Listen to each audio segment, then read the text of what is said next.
Pour espérer qu'une adoration soit acceptée par Allah en islam, il y a deux conditions essentielles.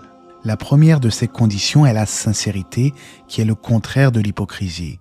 C'est-à-dire que le croyant doit œuvrer uniquement pour Allah, sans aucun associé en parallèle, car l'adoration ne doit être vouée qu'à son Créateur. Aussi, il ne doit pas œuvrer pour être vu et entendu, et doit plutôt chercher à se prémunir de l'ostentation.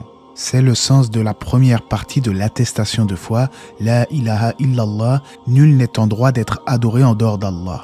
La deuxième condition pour que l'adoration soit valable est que le croyant doit être en conformité avec la législation divine, notamment par le suivi du messager d'Allah, alayhi salatu wassalam. En effet, on n'adore pas Allah avec une action qui n'a pas une origine dans les textes islamiques. C'est le sens de la dernière partie de l'attestation de foi, Muhammadan Rasulullah, d'attester que Mohammed est le messager d'Allah.